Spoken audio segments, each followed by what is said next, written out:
Welcome to Critical Aspects of Law Enforcement, a podcast where we dive into the physical, mental, emotional, and spiritual well-being of the law enforcement officer. Minor injury accident in the 2700 block of 156th Avenue Northeast. All right, welcome back to Critical Aspects of Law Enforcement. I'm your host, Vernon Phillips, and today on the show, we've got a special guest. He's going to share about himself, his career in law enforcement, but also his long time in the fitness world, what he does to keep himself healthy and in shape. And so I'm going to turn it over to him. So, Jason, why don't you introduce yourself, tell us who you are, and a little background about yourself. Okay, well, I'm Jason Nasworth. I guess for those that know me at work, it's Lieutenant Jason Nasworth. I've been with the Sheriff's Office for almost 24 years, 25 total in law enforcement. I started out my law enforcement days at Bellevue Metro, and I did that for about a year. And then I came over to the good side over here at the Sheriff's Office, started out there. Let's see. Oh, boy, that's going back a long time. So I started out obviously on patrol, was a field training officer for a while. Then probably about 4 years into my career, I got on the K-9 unit. Started on that. Well, let me back up. For those that know, Brian Litz, when he was killed, he was a K-9 handler. And that's actually when I got on the team, is after he had passed. So I actually replaced him on the unit.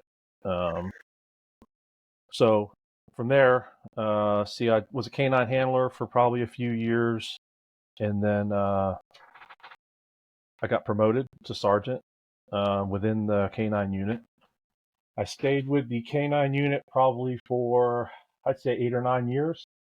And then I went from there, I went to the drug unit. I worked back there. Why they would send me with my size to the drug unit, I don't know. For some reason, nobody would sell me anything. No, I had a good time back there. I was back there for a couple of years. I actually, I did a short period of time, about 2 weeks. I left the agency and went to Orlando Police Department. And I had some stuff going on in my personal life, and I thought that, moving to Orlando would help. But anyways, that didn't work. So I came back. Thankfully, I was still in good graces with everything, and came back and took off where I left off. And let's see, from there, I went to patrol for a little while, and I went over the schools. I did the schools for a little while, and then obviously I got promoted to lieutenant, and now I'm working patrol. But yeah, it's been almost 25 years, 25 years with law enforcement. Yeah, so quite the history there with law enforcement, and we'll kind of dig in that a little bit. But so for those of you who do not know, Nasworth here, or your kind of social media name, Big Naz, there's a reason behind that, and the reason you say, why they've sent you in the drug unit, because if you do not know him, he is a monster of a man. How tall are you? Right at 6'4". I'm getting older now, so I feel like I'm shrinking a little bit. So I'm probably 6'3"-ish. It was 6'4", but some people might be like, well, that's not that big. Well, when you are the frame that you have, it's not so much that you're tall, but you're also a very very large man. And if I can pull up a picture, I'll stick it in there of you next to somebody super short. If I can find one. So yeah. Maybe I'll have one of me and D'Angelo somewhere. I can put it in there. Oh, that would be a pretty good comparison. That's like Danny DeVito and Arnold Schwarzenegger in Twins. Yeah, I think that's my favorite movie. That's a good movie. Mm-hmm. So yeah, there's a lot there, and I want to dive in a little bit. But obviously, we know that law enforcement is a stressful career. Not just for yourself, but also for your family and things like that. But what is it that you do that keeps and I know some of this already, obviously, just because you're big into the fitness world. But what do you do that keeps you balanced? Physically, mentally, emotionally, spiritually. What do you do to kind of keep yourself in check on a regular basis? Well, obviously, working out is a big part of my keeping focus and relieving stress. I've been lifting weights probably ever since I've been a police officer. So almost 25, even a little bit longer than that. So probably 27, 28 years I've been lifting weights and competing probably for about 20 of those years. Competition wise, and I know we'll get into that a little bit, what that entails, but that helped me with my stress. The working out helps me with my stress. Praying helps me with my stress. I also serve on the security team at my church. That helps me being around all the guys. And in law enforcement, it's nice to get around guys that aren't in law enforcement all the time. There actually is some normal people out there, and it's nice to talk about other things than law enforcement. And that I recommend that. That helps a lot.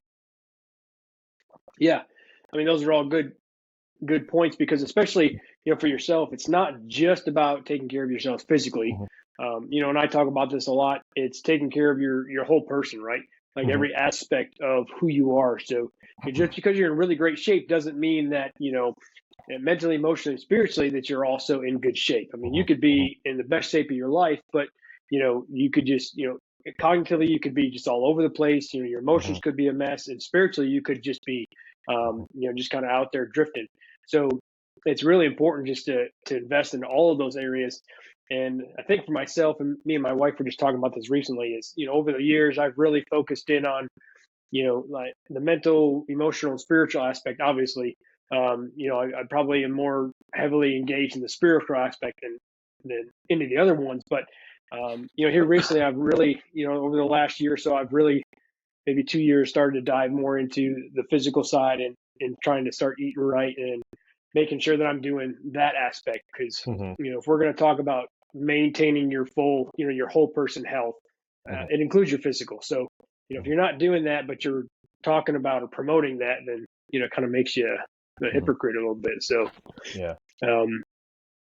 So when we look at the career, obviously there's a lot of different things that we experience, different critical incidents and things like that. But so if you're willing to share, looking back over your career, what's one of those most significant times that you can remember, and then how did you get past that? Because that's that's one of the things we really want to promote is, hey, you're going to go through some type of event, right? That's going to really hit you or stop you right in your tracks. But the thing is to process it and get past that. So if there's something that you've got that you're willing to share.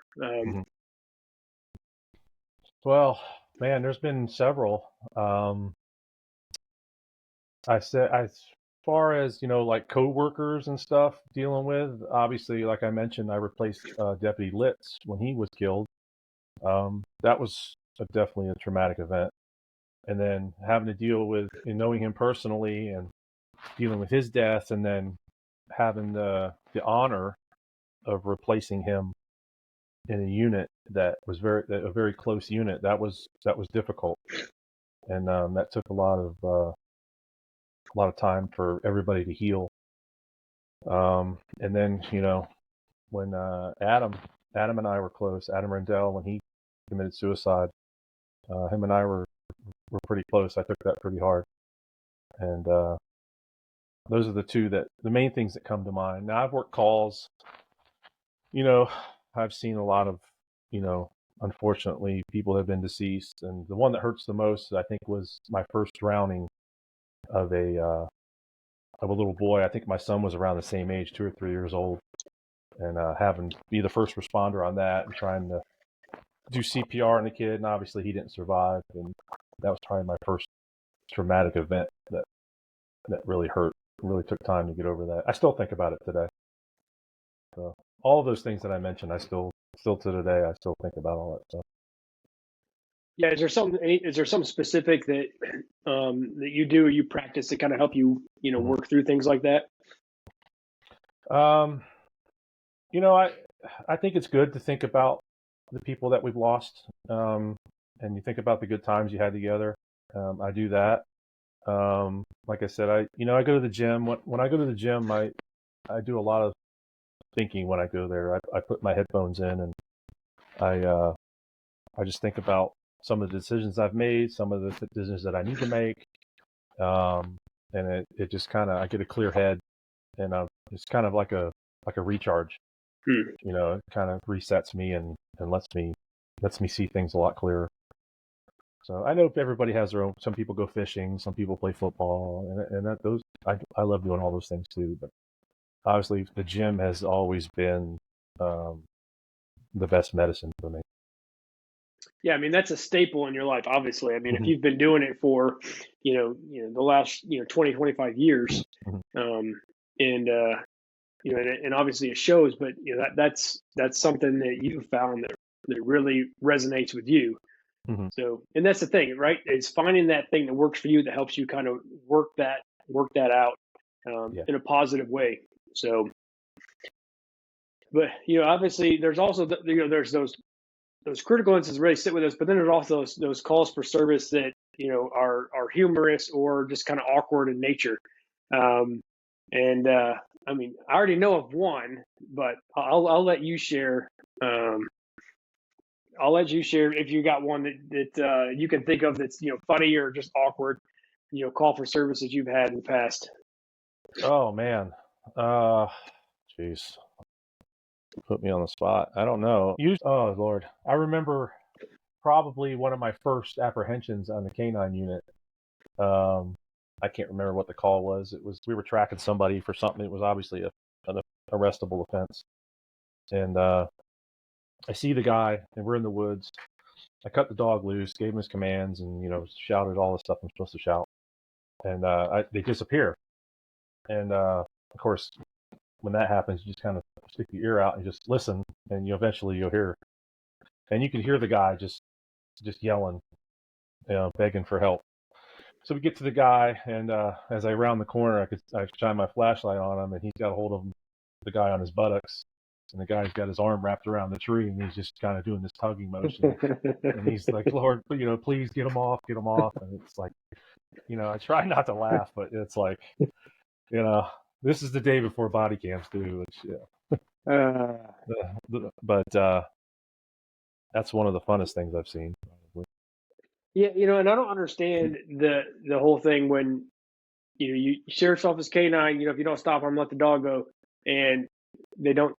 They just keep running. I don't know if they think they're gonna get away, or the dog's not gonna find them, or the dog can't get to them. But I don't think they hear you. I think honestly, I think you have so much tunnel vision. The adrenaline's going so much that I don't think they actually hear you. But they say like when you're in a shootout and stuff like that, you don't hear the gunfire. yeah, So that could be one possibility. yeah. Well, there's nothing. Well, I probably shouldn't say this, but I'll say anyway. But there's nothing better than watching a good dog bite. Especially when it's a bad guy. Yeah. I'll probably get censored for that, but it's okay.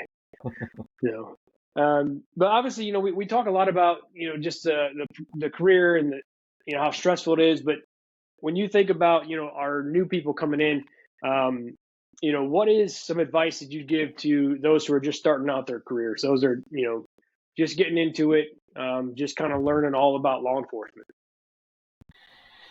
Well, I'm experiencing this now as a watch commander. We've got a lot of new guys out there on the road, and I try to talk to each one of these guys, and I obviously being safe is one of the main things that I tell these guys, but keeping your health. I'm all about, me, I'm all about health. I talk to these guys, and a lot of them will approach me and ask me about working out and diets and stuff like that, and I help out whoever and I tell anybody, I'm like, I'll help you with a diet. I just, you got to stick to it, Yeah. and but I do that, and I just get out there and I get on the road and I go to calls, and I just observe, try to mentor them a little bit if I see them doing something wrong, and I not to get on to them, but I'm like, hey, you might want to do something this way, it'd be a little bit safer, or maybe if you would have talked to this person like this, because I always remind these guys, this is these people you deal with, they're not all of them are bad. Most of them are good people, and remember that's somebody's mom, that's somebody's sister, that's somebody's dad, and just treat them how you would want your family treated. So that's one of the big things that I tell these guys. Yeah, absolutely. And then what is some advice that you'd give to you kind of fall in this category because you're 20 years plus into your career now. That these the guys who've been in and they're kind of seasoned now. Maybe they've been in 15, 20, 20 plus years. What is some advice you give to them? Never stop learning. Always, do the training.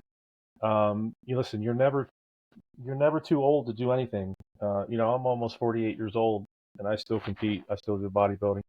I can get out there with these guys and run and do whatever. So you're never too old to do what you want to do, chase your dreams. Just keep at it. Yep. So obviously, one of the big things with you is fitness.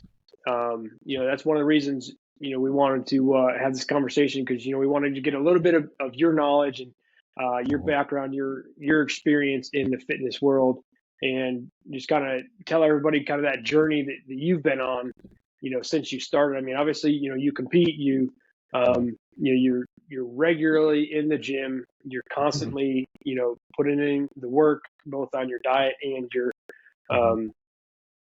just in working out. So, why don't you just kind of tell us how you got into that, and then kind of where you're at now with all of that?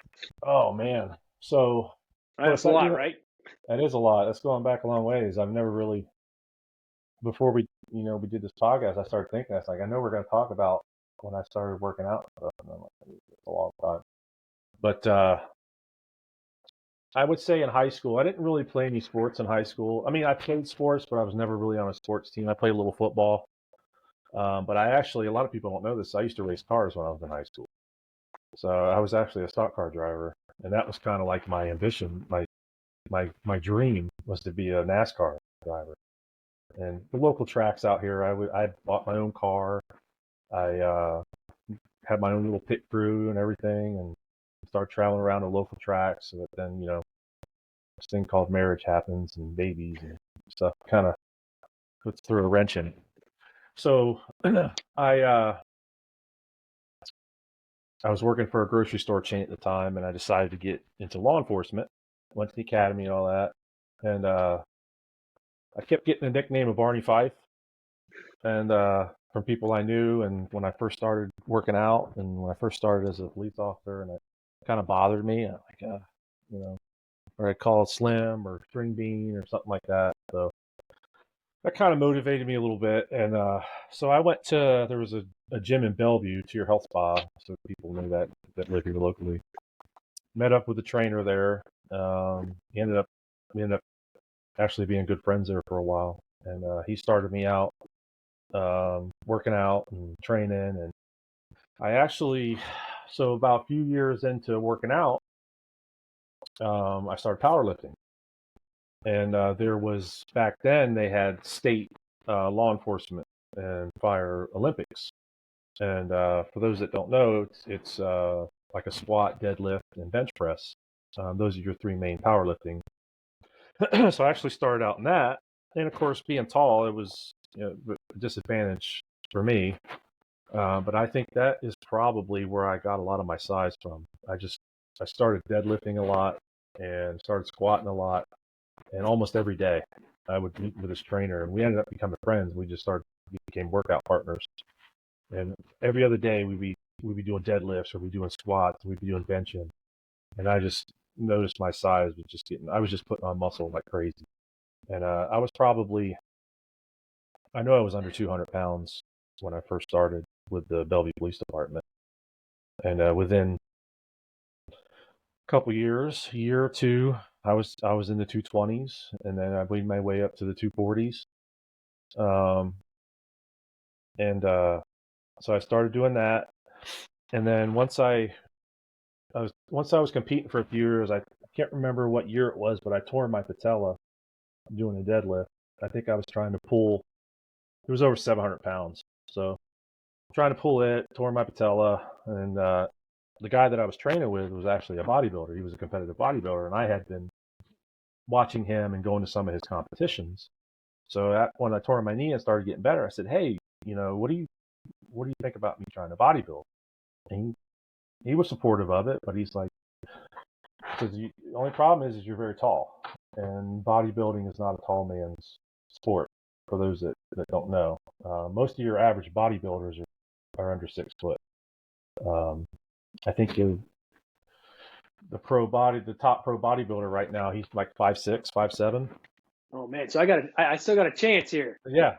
So and a lot of people don't realize that. They see pictures of these guys on stage and stuff like that, and they think they're like these big monster guys. But then when you get close to them, you see that they're not tall. I mean, bodybuilding is a sport for short people, for sure. So, anyways, so we decided I was gonna train for my first competition. This was in like 2000 and some early 2000s. I can't remember exactly when, but did that. It was in Tampa. It was called the Tampa Bay Classic, and it was my first show. Went there and competed, and I actually won my first show. It was the novice class. So I was excited. I just went there to just say I'm gonna try this, and I didn't realize I was gonna win. And so from there, I'm like, oh man, this is pretty cool. I like this, So I just went from there, and I can't sit here and tell you how many shows I've done since then, but every year since then, I've done 2 or 3. I've taken some years off here and there. I've had some injuries and stuff. Probably 2 or 3 shows a year. So I can't say that I'm near 100, but I'm pretty close to it. And some I've won, some second, third. My most recent, I've kind of segued into the Olympics now. There's an international law enforcement Olympics, and it's hosted every 2 years, and it's in a different country. So I've traveled a lot. I've competed in Ireland. I've competed in California. I've competed in New York. I just got back from Canada. I got one coming up in Australia. So that's been really exciting, and I'm really blessed to be able to do that. So. Didn't you do one over in Tokyo? Didn't you go to Tokyo? I did Tokyo, but I didn't compete then. They had one, but I wasn't ready for it. So I just went over there to visit. So when and just to kind of give people an idea, because I mean, I don't really know how much goes into it, but how much prep work goes into competing and a competition? So it's pretty intense. It's average is 12 to 14 weeks of training. That's just to prepare for a competition. Now, you're always competing against yourself. I like to say, because you're always trying to improve yourself. So whenever you do one competition, you're like, okay, I need to get my legs bigger. I need to get my arms bigger. I need to get my shoulders bigger, whatever. But a typical competition prep is 12 to 14 weeks, and that's all your dieting. And that's the main part of a competition is your diet.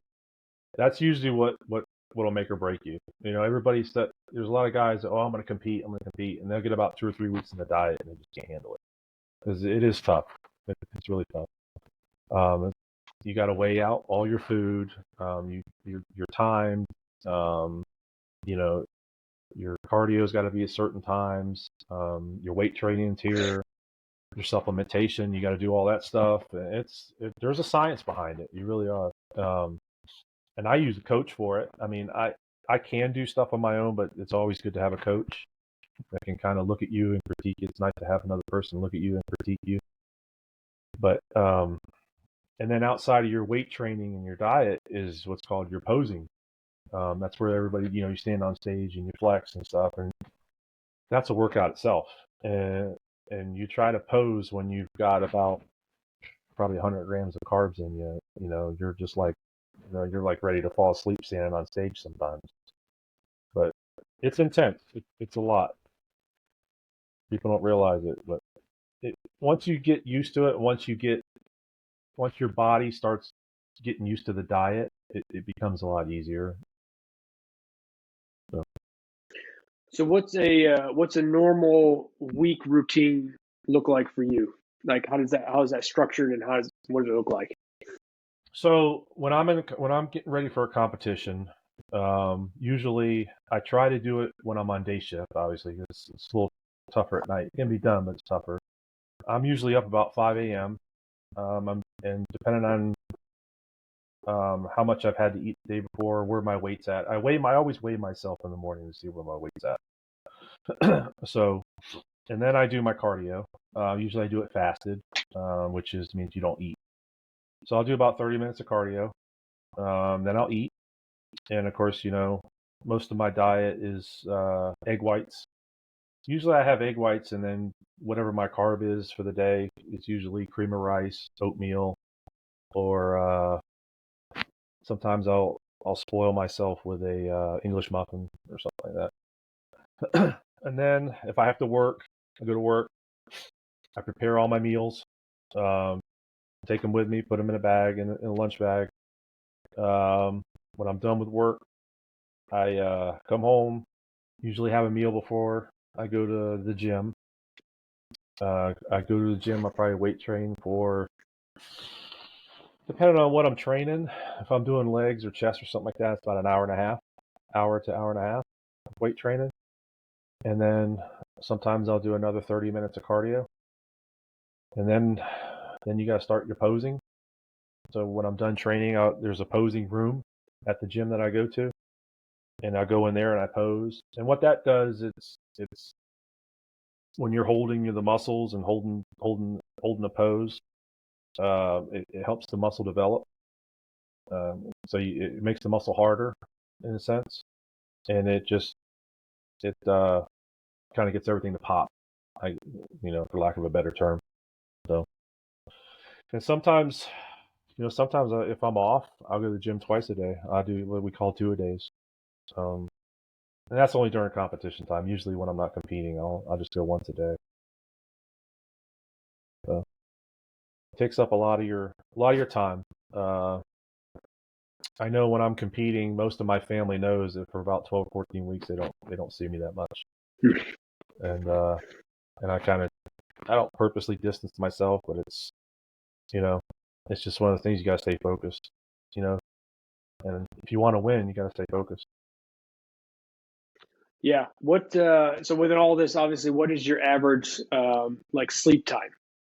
How much sleep do you try to average? I like to get 8 hours, obviously, but 6 is kind of typically where I'm at. Yeah, at least 6 hours.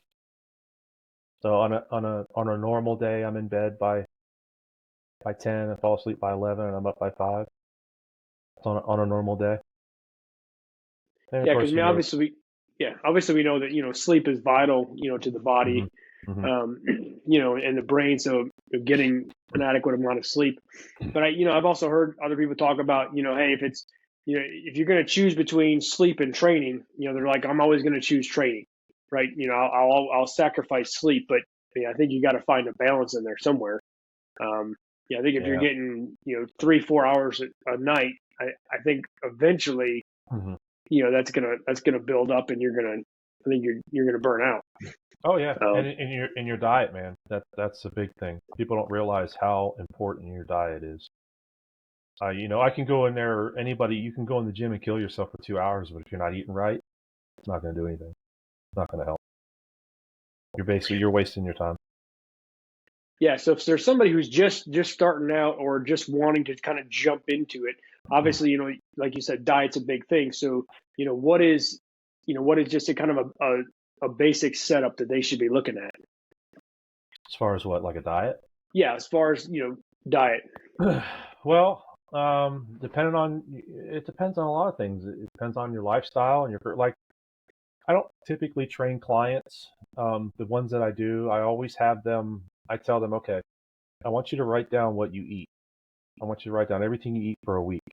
And they bring it to me, I look at it, and then I'll start critiquing it. The first thing that I do when I have somebody on a diet, I usually have them cut out all their dairy. So I tell everybody, cut all your dairy out at first. No yogurt, no cheese, no, and we can throw some Greek yogurt in it later for the probiotics, but I want to cut all that out. Any sodas, cut all that out.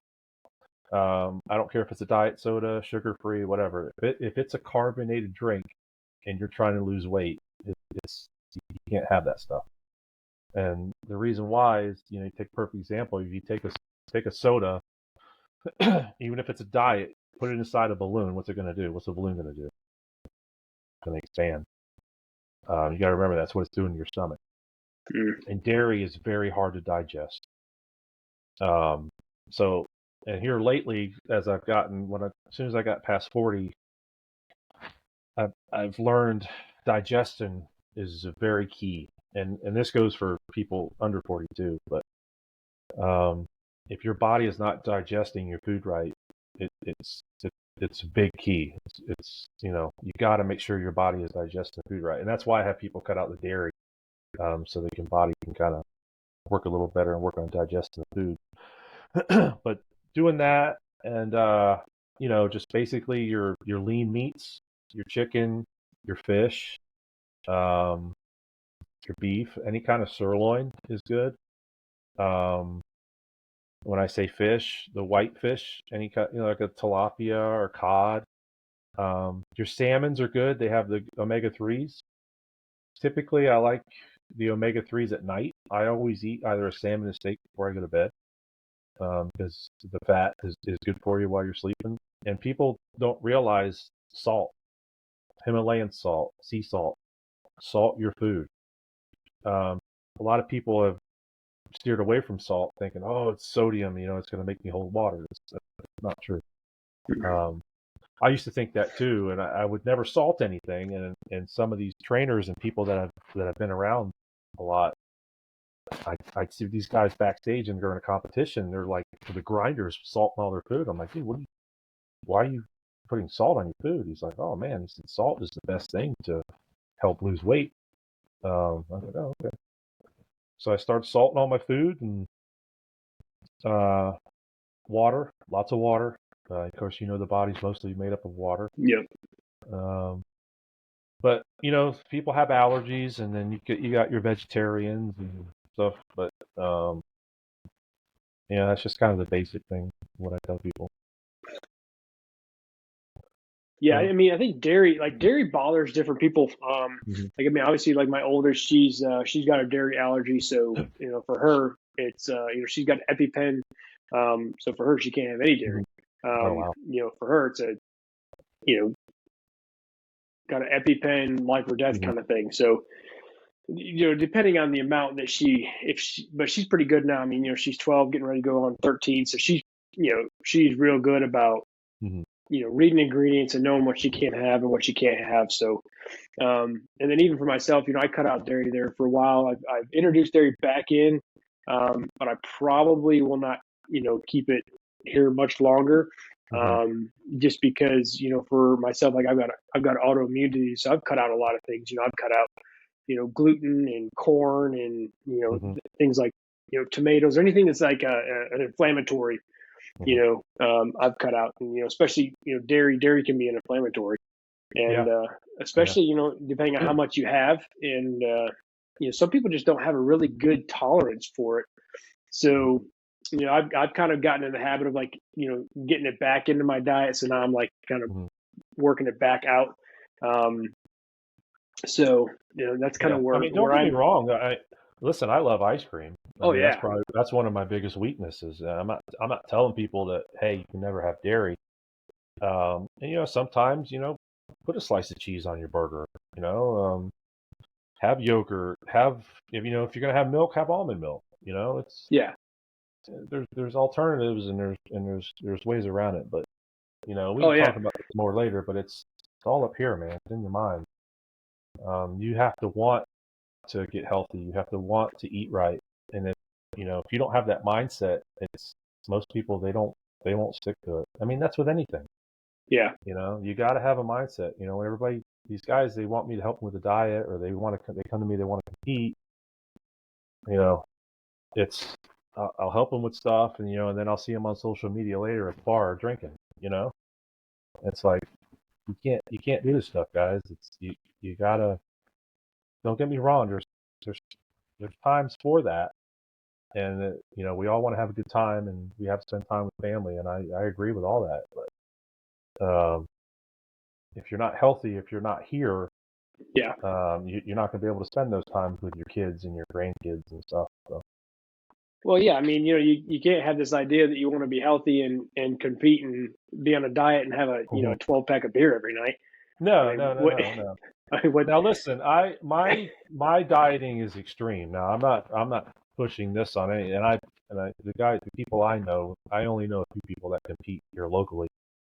But I understand everybody has a normal life and they have kids, and um, but when I help people with diets and stuff like that, I'm like, listen, you don't have to copy what I'm doing because I'm yeah, pretty extreme, and I know that. I mean, it's pretty much. I when I go out to meals with my family, I usually take a container of chicken with me. That's how extreme I am. So I don't expect anybody to be like that. But that's what I choose. That's what I enjoy. So it's like if I don't have a container of food with me, I feel naked. I'm like, it's weird. yeah, we don't go out to dinner that much, mostly because there's six of us and it'll cost us, like $400. So, And eating but healthy is expensive. absolutely, we were just talking about that on the Yeah. way home today. From church, we were talking. I stopped at we depending on where we go, we'll go to Aldi or Publix, but I'll try to go to Publix when they've got some of their different cuts of steak on sale. Hmm. And instead of buying the pre-cut, what I'll do is I'll buy like, so last weekend they had a whole beef shoulder on sale for Hmm. like $5.49 a pound. So I'll get that and then I'll cut my own steaks out of it because it's a little bit way to save some money. But if you want to eat healthy, it costs you a lot of money. I mean, we probably figure we were just talking about on the way home from church today, and I don't know, we're probably $1,400 a month in food, but Wow. that's because we're not buying a bunch of junk. Hmm. So I mean, you could go to the grocery store and you could buy a bunch of pre-made stuff that's full of garbage, but that's just not Yeah. you know I mean, we eat a lot of meat, Hmm. and I mean that costs money. I mean, Yeah. you start buying. I mean, we stopped today, and I probably bought $80 just worth of meat, right? So I mean, I got Yeah. some ground sirloin. I made some burgers this afternoon, and then I bought a chuck roast that I'll end up cutting that up into steaks. And people are like, "Wait, you bought a chuck roast and you cut it into steaks?" Yeah, I mean, it's kind of Same it's thing a as this meat market does. yeah. It's Yeah. and people don't understand. Like, what do you mean? It's like, no, that's the same thing they're gonna do. Like, Right. and then they're gonna sell you the steak for twice as much as what you can cut it for yourself. Yeah. Yeah. Um, Yeah. so and I'll Yeah, tell you people what. want the So quick and easy. They want the quick and easy. yeah, That's what they want. Yeah. but I will tell you, since I kind of because I'm kind of doing more of like I was doing full carnivore there for a while. Now I'm kind of doing Hmm. more of like a ketovore kind of because Hmm. I've got some dairy that I'm doing, but I'll do avocado. That's pretty much the only thing that I'm doing like outside of your meat and things like that is avocado just because of the fat content. But what I've gotten to used to is like people are like, man, how do you eat a cut of meat like that with all the marble in there and all the fat? And I'm like, actually, when you get used to it, the fat actually for me kind of gives me a sweet taste. Hmm. Because your body kind of gets used to that, and there's a lot of nutrients in it. People don't understand that. Your body needs that fat. Yeah, Yeah. your Yeah. body needs that, and it's Yes. and they're like, how many eggs? How many eggs do you eat? And I'm like, we go through eggs like crazy. I mean, like we just eat a lot of eggs. Yeah. I'm hurting Um, right now with eggs. oh yeah, because I Yeah. mean, we try to get them on sale, but I mean, if you get down low. Like yesterday, I stopped at the DG market and I paid $7.50 for 12, and I'm like, Hmm. oh, you know, and the best place that I found is you can get that. Um, Walmart has or not Walmart. Publix has the crate, and I'm not sure. Hmm. I'm not sure how many are in it. The box. The box. Yeah, Yeah, I've gotten those before. I do a lot of egg whites, so I go to Aldi. I do a lot of my shop at my Aldi.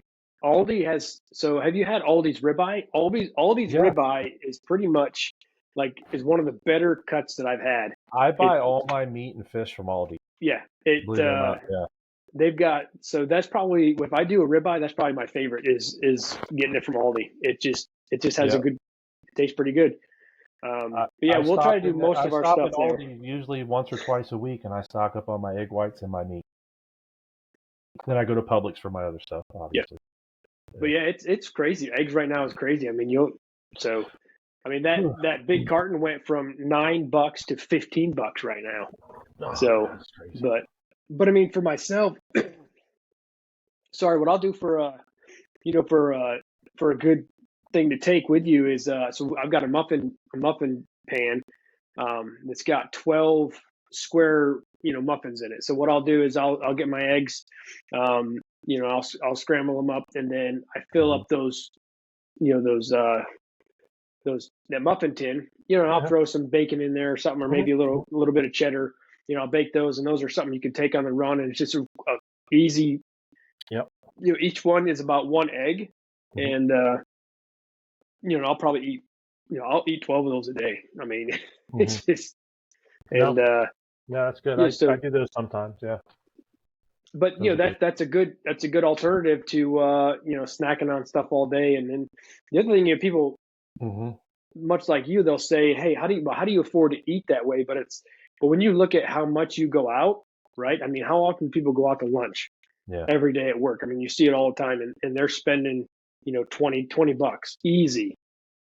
Even at fast food joints now, you're spending $20. So like when you're doing that every day, I mean, you have to look and say, okay, well, what can I go and buy? I mean, for what they spend, 2-3 days going out to lunch, I can go and buy, a whole, beef shoulder and cut that up and get, 8-10 steaks out of it, and that'll be good for, the whole week. So it just depends on what you want to do. And then, so I'll usually cook enough the night before so I can take some the next day. It just depending on what you want to do. And not to mention the restaurants. I mean, you don't know what they're putting in the food when they cook it either. Yeah. And most of the time they're 5 pounds of butter and everything else just to make it taste good. Smoothies. Don't get me started on Smoothie King, because that's sugar in a cup. Basically. Yeah, but they put protein in it. Yeah, protein. But watch them when they make a smoothie now. They go to this little clear bottle and they squirt this clear liquid in there. You know what that is? It's sugar high water. fructose corn syrup. Yes, exactly. It's the sugar water. So that's why all your protein shakes taste good there, because it's sugar. Tell them to not put that sugar water and see what your protein shake tastes like. Yeah. Absolutely. Yeah. So, crazy.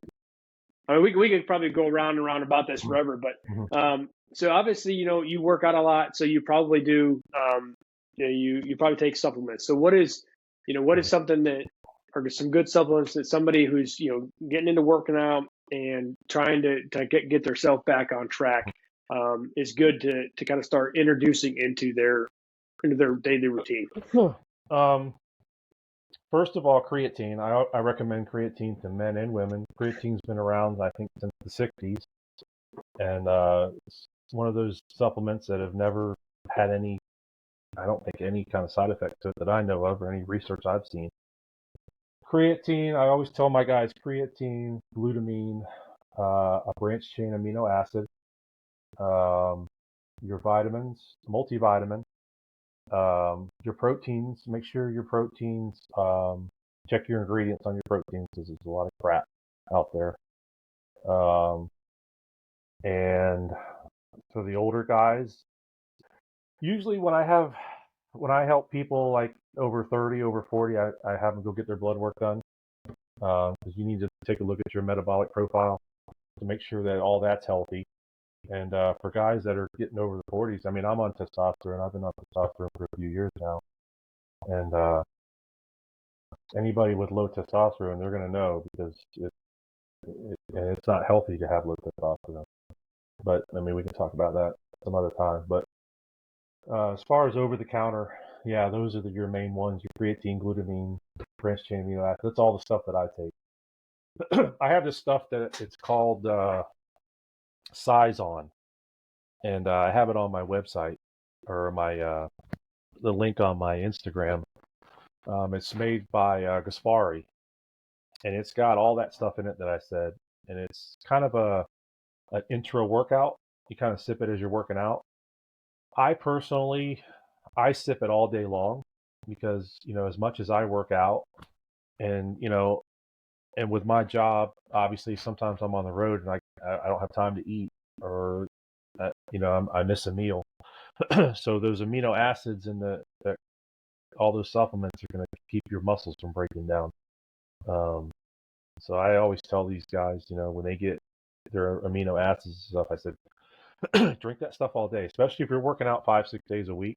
Your body's going to be craving all that stuff, and you don't want your muscles to deteriorate. You want to keep those muscles, keep them full. So okay. Now with your creatine, you do a cycle on that, or you just every day? I do it every day. Any supplement, I think you should come off of it. I would say at least 30 days. I'll do my creatine and aminos and stuff for 45, 60 days, and then I'll come off for a month. I have my blood work done every 6 months, so usually 2 to 3 weeks before I have my blood drawn, I come off everything, and that way, once I get the green light, hey, your kidneys are good, liver's good, all that stuff, and because you gotta be careful with the creatine, make sure you're drinking a lot of water because it can make your kidney count go up a little bit. But if you're just doing 5 grams of creatine a day, I don't really think that's going to hurt too much. These guys that put half a jar of creatine in their jug and thinking it's just like anything. Some of these guys they use this stuff and they make it look bad. Well, it's like, well, dude, you shouldn't have took half a jar. Yeah, and it's probably why your kidney shut down. And you don't need to load it. I mean, you just start introducing your diet. You don't need to, No, I never was a fan of like loading phases. Yeah. So you don't need that kind of stuff. But even kids, these guys with the high school kids that playing football and stuff like that, I think creatine is safe for pretty much any age. Obviously, I wouldn't put a 12-year-old on any of that stuff, but high school kids, But yeah, and then kind of back to your thought about blood work. I mean, if you have not had your blood work done, then you are doing yourself a disservice. Like you should be. I have mine drawn, every 6 months. Mm-hmm. Most of that's, with my autoimmune, but so I've actually been off of my prescription medication for almost 2 years now. Mm-hmm. Just through, my diet, I've been able to kind of keep that in check. Because I've cut out those things that aggravate or enhance that Mm-hmm. autoimmune.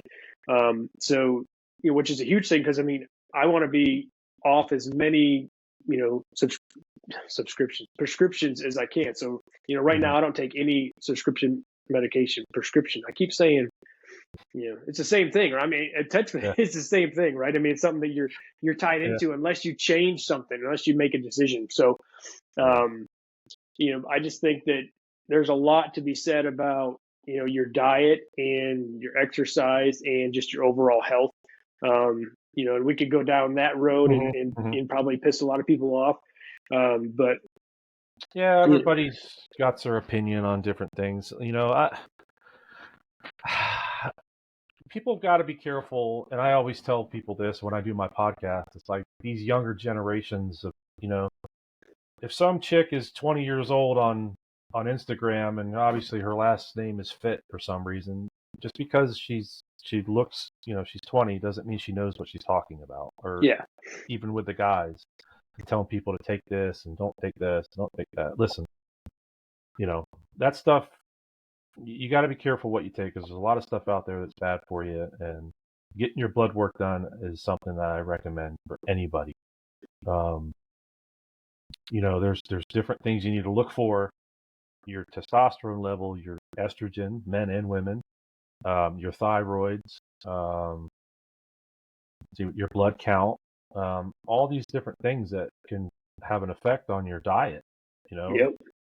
You may put somebody on a good diet. It's like, you're not really losing any weight. I'm like, when's the last time you had your blood work done? Well, I haven't had it done in 5 years. Go get your blood work done. Well, this last guy, his thyroid was all messed up. He had to get on thyroid medicine. So that's the reason why he wasn't losing any weight. That and he was going to the bar and drinking. Yep. Well, so for me, that's so I've got Hashimoto's. So, but like I said, I've been off of my thyroid medication for 2 years now, just because I've cut out. Like I said, I cut out the gluten, I cut out the corn, I cut out these things that that aggravate it. And just through trying to maintain, don't get me wrong, just like you, I like ice cream, but now I've learned that for me, it's almost like, as I'm kind of going through this journey myself and kind of getting, educating myself more, I don't get it near as much, but the last several times, like, man, my body's just been like, revolts on me. Like, what are you doing? Like, cause you go for, 3-4 weeks at a time and you've got this really good clean spell. And then you're like, hey, you know what? Me and the wife are out or whatever. We're coming back through. We're like, hey, let's get some ice cream. And my body's just like, nope, don't like it. Yeah. I mean, Mine does the same thing. It tastes great, right? But and then every time, my wife's like, "Why do you do this to yourself?" She's like, what's going to happen." So I started looking, hey, what are some ways that I can kind of do this from home, but do it that doesn't have all the extra ingredients, right? So we've been kind of doing that a little bit, and just to try to offset it, trying to use better ingredients where, because you go to Dairy Queen or some of these places, I mean, you're getting ice cream, but you have no idea, what else is in. I mean, it's all so. Yeah, it's no wonder your body's like, oh, like, what are you doing? Yeah, it's So got chemicals in it and stuff. oh yeah, but we can kind of keep going around and round and round. But if somebody was interested, I mean, and I don't want to put you out there like this because I know it's frustrating. People reach out to, hey man, like, what do I need to do to start eating right or get healthy and this and they all have the great intentions, and then they get into it a week or two, and but if somebody did want some advice, what's the best way they could get in contact with you? Just through social media? Social media, or if they work with me, they can obviously text me or call me on my work phone, or they can email me. I have some generic diets that I have. I wouldn't say generic, some basic diets on my desktop here. I have one for male, one for female, and I can send that to whoever, and I can critique it. But as far as like taking clients on and stuff like that, I'm not really up to that right now. I'm looking at some of that stuff. I'm working on maybe doing my own YouTube channel as far as some training videos and stuff.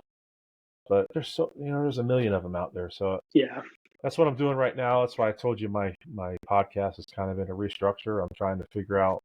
I want to do something that that's something nobody else is doing. I know it's kind of hard, but oh yeah, but yeah, those I think what's my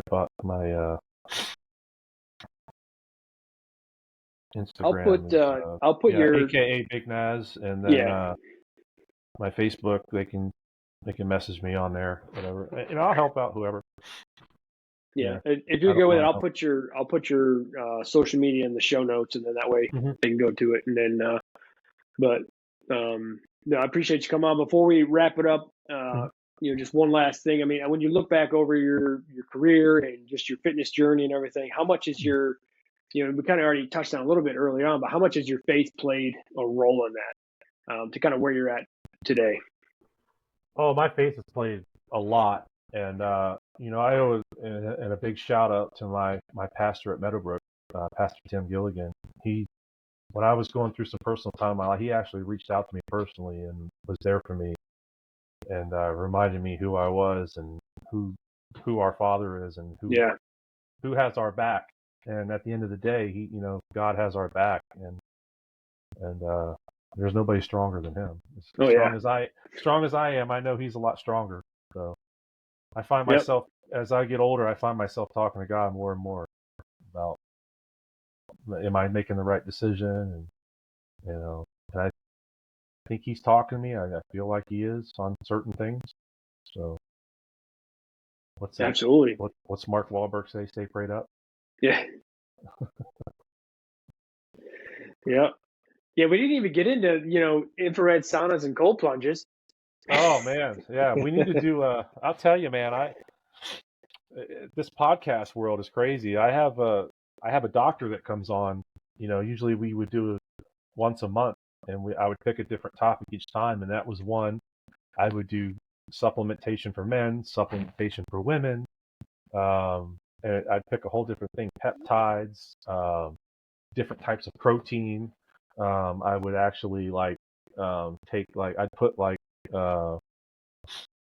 the nutrition labels of like protein powders up on the screen, and the doctor, we would sit there and go through them, and actually he would tell you what's actually in these proteins, and people would be like crazy to think that the stuff they put in. I mean, we know that, but we actually do sessions on autopsies of these bodybuilders that have passed away and stuff like that. Any bodybuilders or people in sports, especially the bodybuilders, unfortunately, with the drugs and stuff, and some of these guys, and the doctor will sit there and explain what the drugs had did to them and why they died, and it's very interesting.